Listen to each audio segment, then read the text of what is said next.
Hello, everyone. I'm incredibly excited and honored to be speaking with a true American hero, NSA whistleblower Thomas Drake. There's a lot of talk about cancel culture these days, and I suspect my guest might agree with me when I say that I believe the worst form of cancel culture is when you don't just lose your job, but get framed, labeled an enemy of the state, and threatened with life in prison for simply speaking truth to power.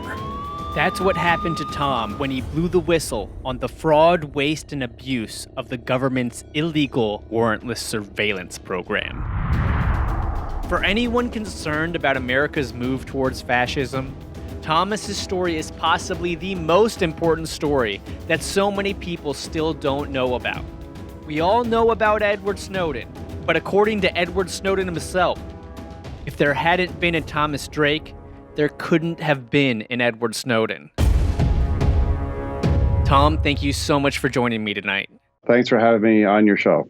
Before we get into your nightmarish experience, tell us a little bit about your background and how you ended up at the NSA.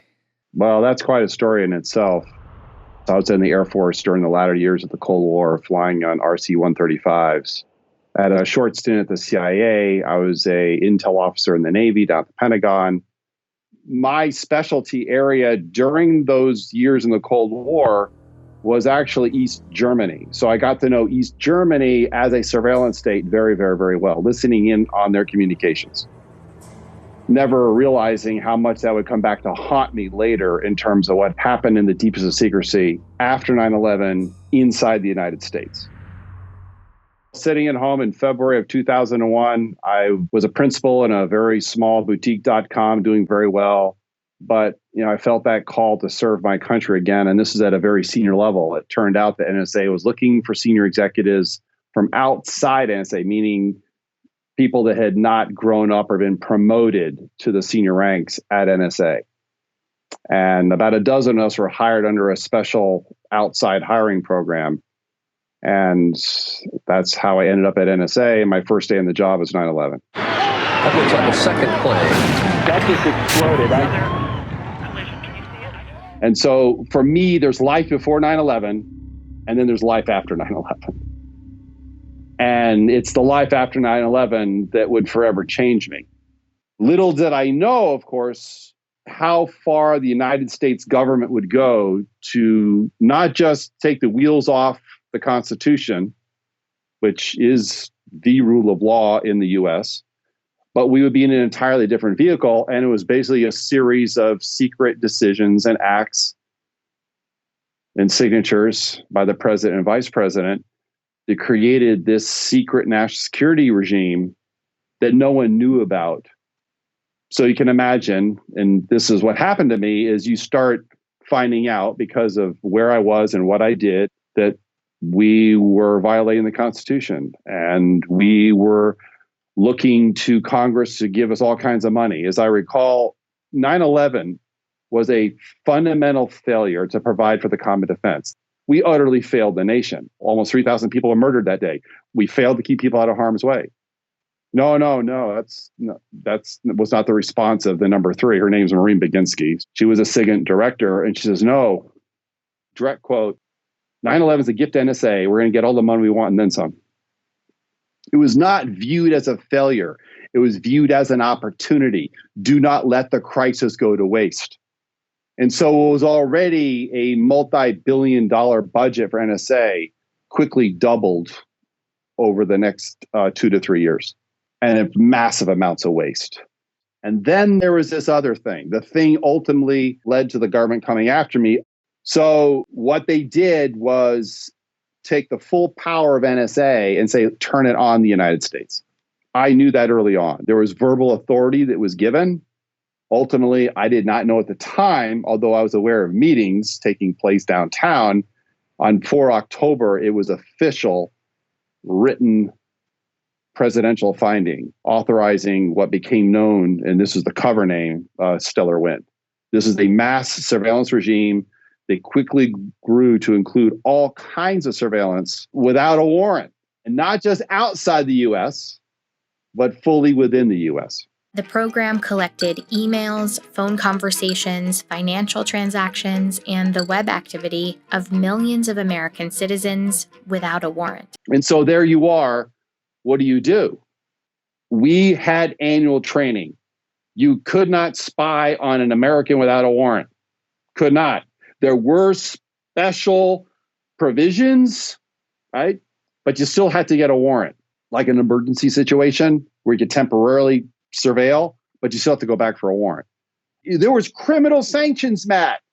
It was criminal. If you violated the Fourth Amendment, but FISA was Fourth Amendment standard, criminal sanctions. $10,000 fine for each instance, 5 years in prison.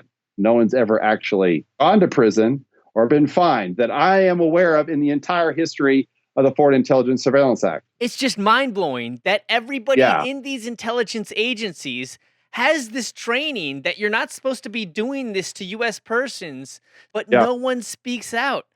As if it didn't matter, right? Yeah. See, this is the thing. None of this mattered after 9/11. This is what I keep trying to tell people. Like, well, does it matter? Don't you want to feel protected? I don't care if you're listening into my conversation with my grandma. That's not the point. You're either a nation as a special form of democracy, a republic that honors the rule of law for everybody, or not. And I'm just saying that was abandoned after 9/11 because now Cheney in particular, and he had tremendous influence over President Bush. And he always said he never minced words about this. It was never hidden. If he ever got into a position of power again, like vice president, because he certainly had designs. I remember he at one point was going to run for president. He sort of had an aborted campaign to run for president. He always said he would reestablish the imperial presidency and continue what Nixon had started. So here was his opportunity to unleash the full power of the national security state. To go to the dark side. And he said that 5 days after 9/11. We're going to take the gloves off. We're going to go to the dark side. Just trust us. He actually said that. What can you do? Now, here I am in a very, very secret agency. I'm sworn. I say sworn. I had to sign non-disclosure agreements, right? We're talking very high level classified, even beyond normal classified. And here we are literally abandoning the Constitution for the sake of national security because we failed to protect the nation and we let almost 3,000 people were murdered that day. That's on us. So now we're just going to use this as an excuse to abandon the very basis of our governance structure, which is the Constitution. So what do? How far are you willing to sacrifice? It was never about me. It was about our rights, which are extraordinarily precious. Remember, we had for all the faults and foibles of the Constitution, and even though landed owners, slave owners, all that mess, right? United States history is, you have to look the gift horse of even U.S. history in the mouth, right? The original sin of slavery, genocide of the indigenous peoples. Let's get real here, right? Most people don't want to get real because they're uncomfortable truths. But leaving that aside, the aspirational side, the focus on rights and freedoms, and what was King George III doing to us, right? Doing to the colonies. Yeah, I get the Declaration of Independence. I get what those inalienable rights are all about. So it's either the ideal means something or it doesn't. Because if you don't have what we know as the Constitution and our precious rights and freedoms, we're not Americans. That does distinguish us. Yeah, that's one of the main things that distinguished us from the Soviet Union. Precisely. Otherwise, we're no different. And it becomes what I have called the de-evolution of democracy. Well, that's what happened after 9/11. So everyone knows the Snowden story. He came out to reveal the surveillance state. Now people still say he should have gone up the chain of command. Now you did that. You showed what happens when that's done. So what did you do and how did you go about it?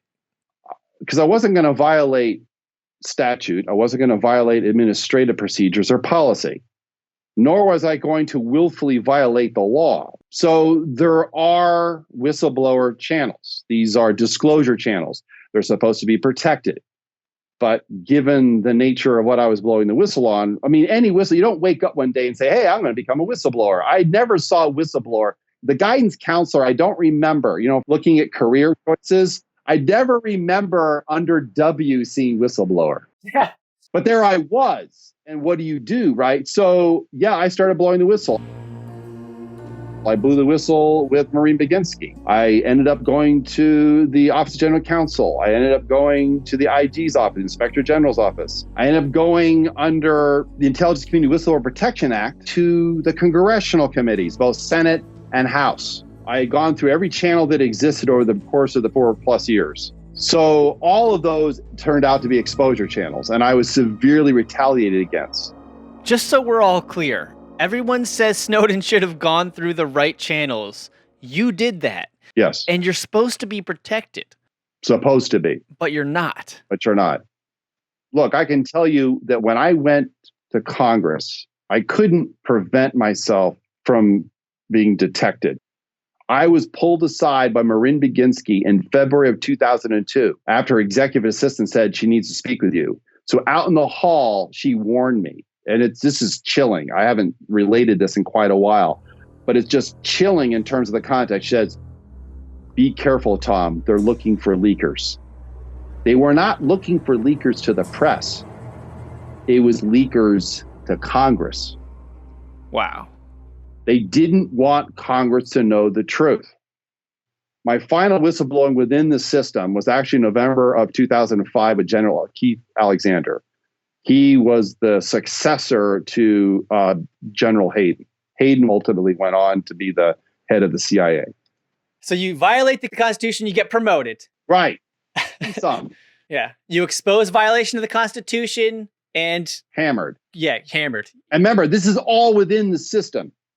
Yeah. My going to Keith Alexander, the then NSA director, had massive blowback. Massive. They said, we got to get rid of this guy. In 2006, I had no position. I had no people. I had no programs. No one reported to me. I literally was a person of one. That was the internal retaliation. They put you in the basement like the stapler guy in Office Pretty much Space. did. Yeah. You can think of the stapler. That's right. What a movie. It's one of my all-time favorites. Well, because I used to do a lot of consulting in Silicon Valley and used to consult in nondescript office buildings that looked just like Office Space. But yes, I had my stapler. It wasn't red, but the handwriting was on the wall. The New York Times article, I have to remember, the New York Times article came out.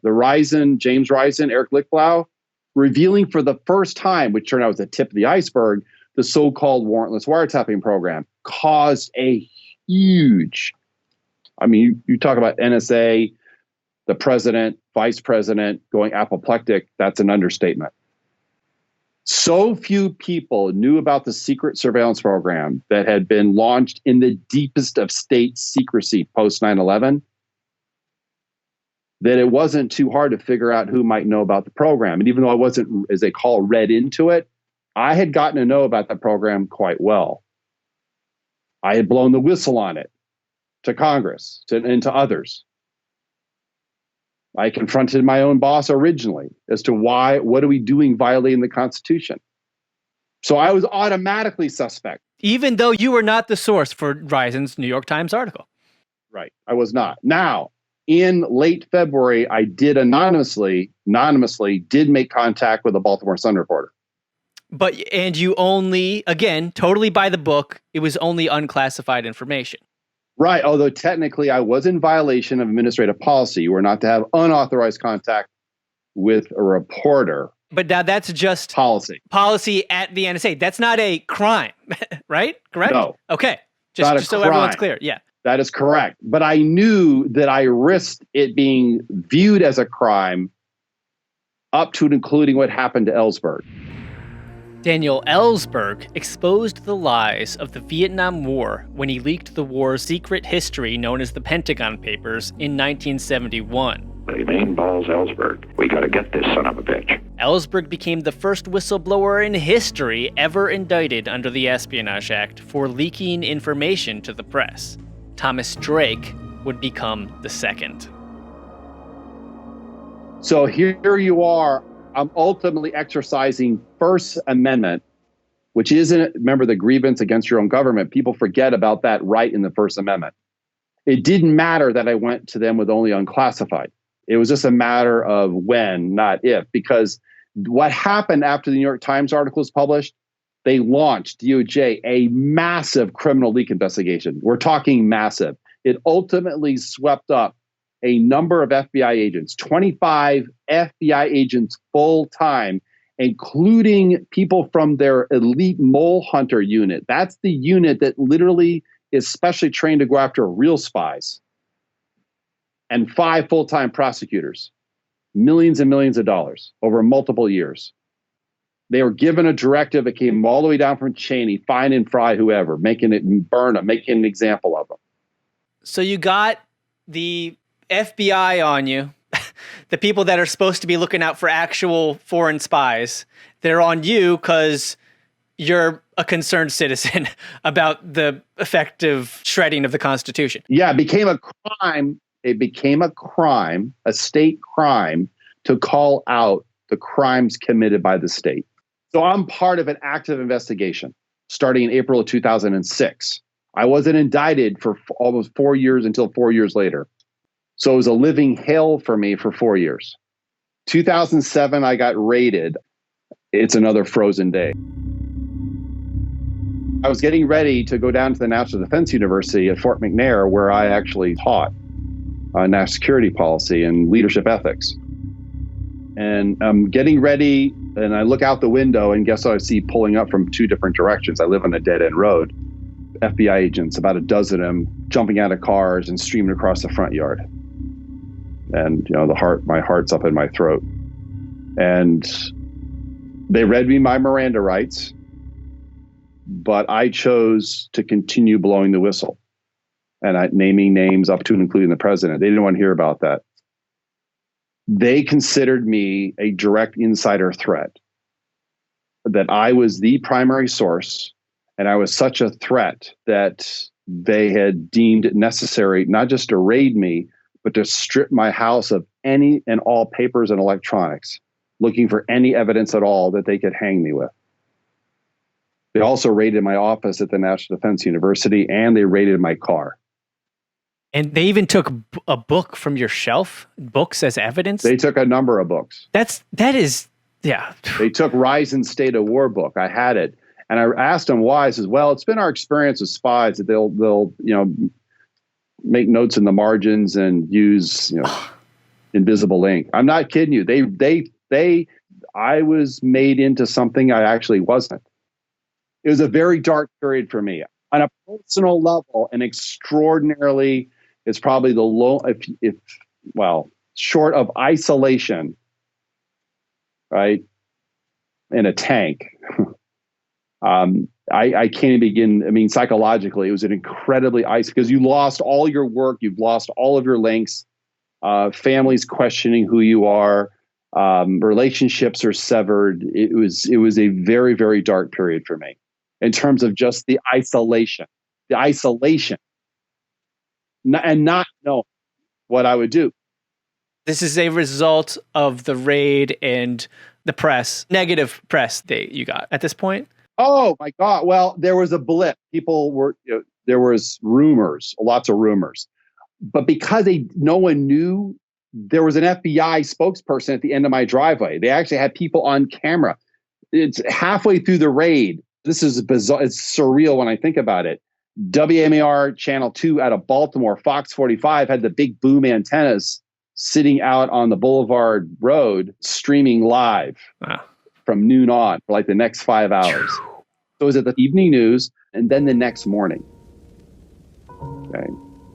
That alone caused all kinds of problems with family, my son, school, your father's a traitor. There was all these rumors.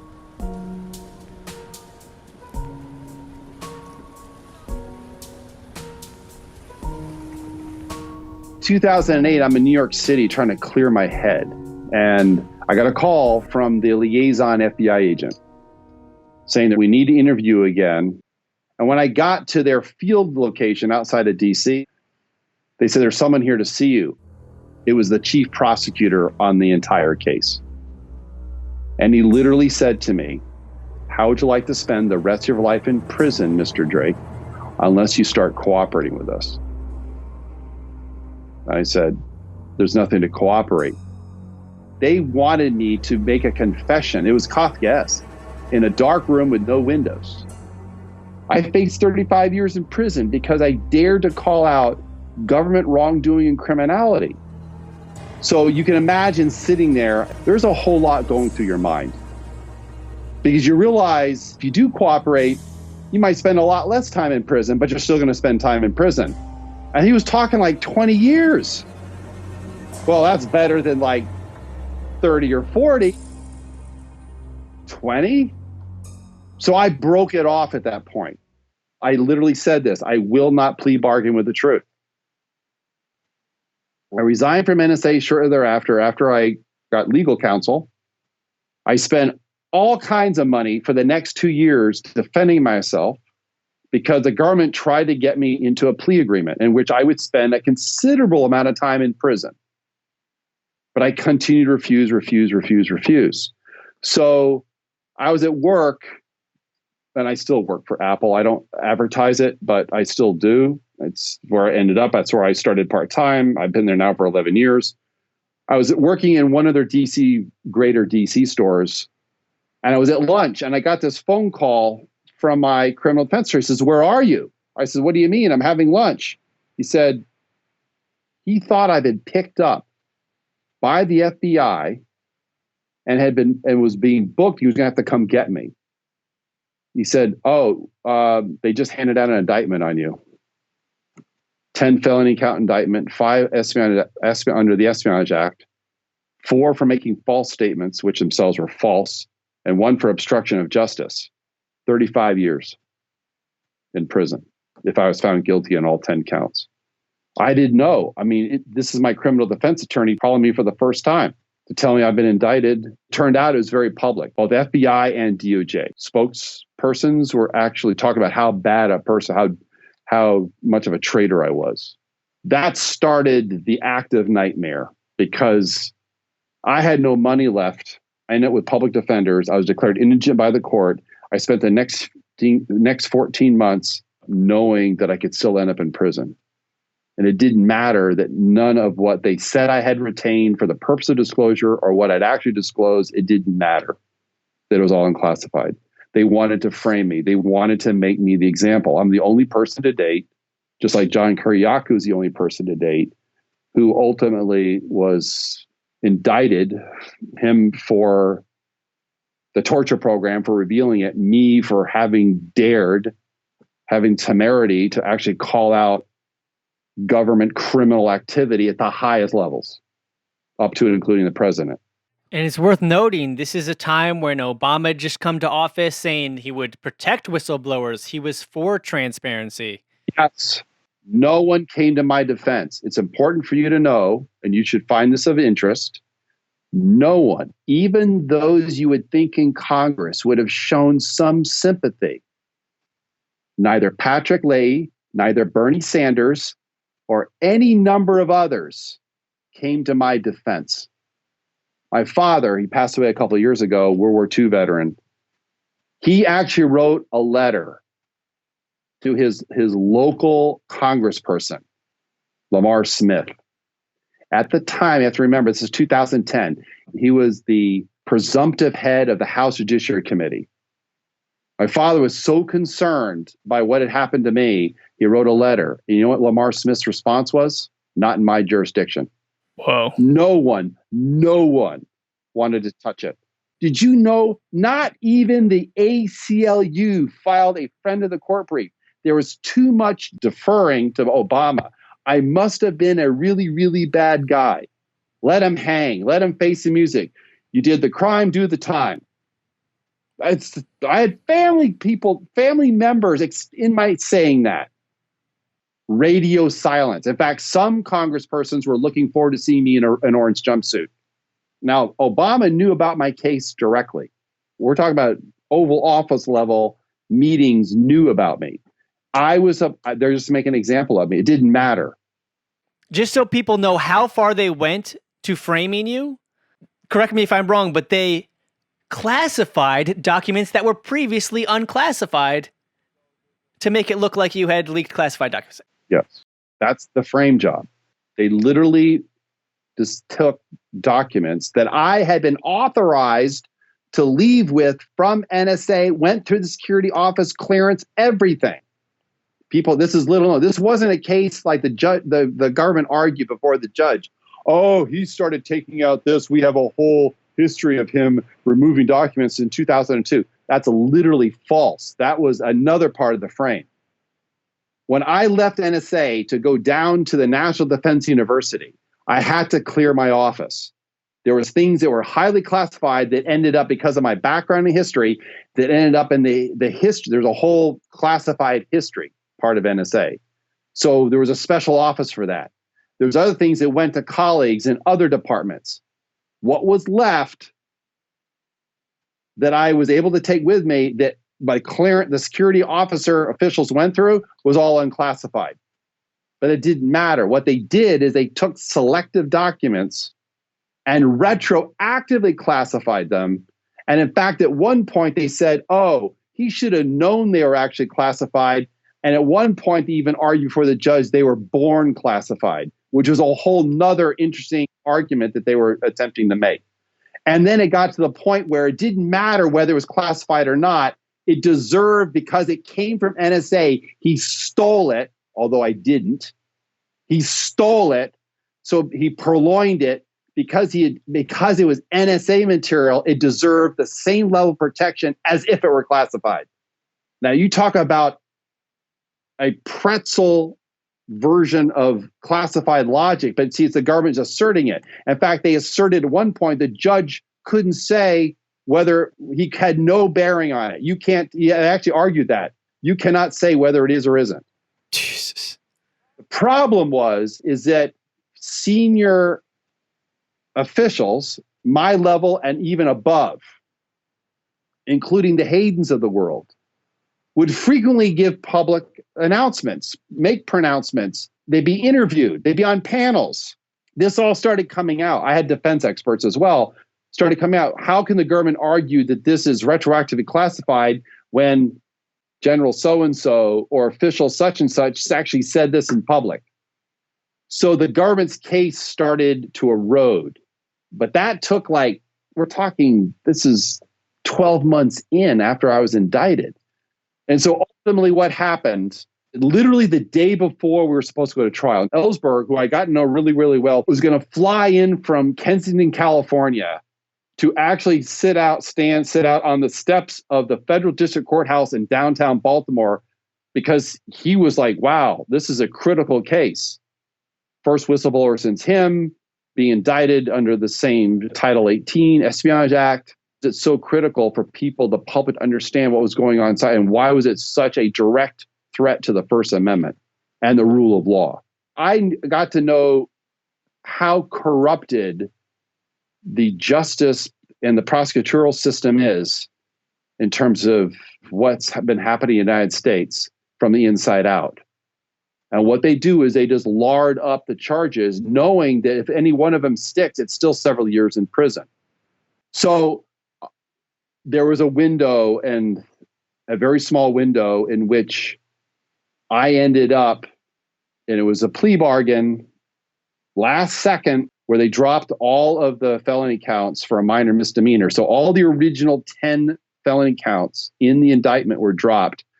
So I ultimately pled out to a minor misdemeanor for doing what? And this is something that people still to this day don't understand or appreciate. For exceeding authorized use of a government computer. Exceeding authorized, not unauthorized, authorized. That's nuts. It was a plea agreement. It was the only thing left. No jail time, right? No fine. I did have 1 year probation and 240 hours of community service. So after all those years, after 14 months of facing prison, and that was a distinct possibility, I went free. Escaping life in prison usually qualifies as a happy ending. But in this case, it wasn't entirely happy. Tom lost his job, lost his money, and his family during his fight to defend himself from prosecution for exposing government crime. And although he escaped prison, the abusive, unconstitutional, and wasteful programs he warned about continued violating America's privacy at a massive scale that remained secret until 2013 revelations from Edward Snowden. The questions that linger most powerfully for me about the Tom Drake case is that if the institutions that are meant to curtail the unlawful or unconstitutional operations of government instead become complicit in suppressing them, what does that mean for the future? Where do we go? There's a lot I've seen that's not pretty, and it's that dark side of our own human condition. Sometimes, I wonder why I'm not more cynical. But if I was completely cynical, I wouldn't even be having this interview with you. Look, one of the things that I can share is that if what had happened to me had happened in certain other countries, I would have never had a chance to remain free. Yeah. I might have been pushed off of a balcony somewhere. At least I still had rights as an American, but there was no guarantees that when I was in all those interminable court hearings that I would be able to prevail. Was the truth going to matter? Was it going to be what the government could get away with? They threw everything they had. I only touched just on the briefest of the highlights of what they did to me. How far they went to see me in a really, really dark place. Is that what it comes to if you stand up? I mean, Snowden has talked about this himself, and he ends up in Russia, although he never ended up in Russia to end up in Russia. Mm-hmm. It's another whole smear. We had a phenomenal conversation that when I was in Moscow in October 2013 with a number of others, we awarded him the Sam Adams. And we had an extraordinary conversation about what all this meant. The trend lines right now in democracies are the evolution of democracy, increasingly autocracy, increasingly strong men, appeal to power, simple solutions. And those who actually have real solutions get dismissed as being, oh, you're part of the intelligentsia, you're too complicated, it can't work. Really? I'll leave your audience and you with what is purportedly a response that Benjamin Franklin gave a woman reporter after the secret Constitutional Convention. And apparently he was asked, basically, it was all guys, of course. What did you guys do in there? What did you create? And he said, a republic, if you can keep it.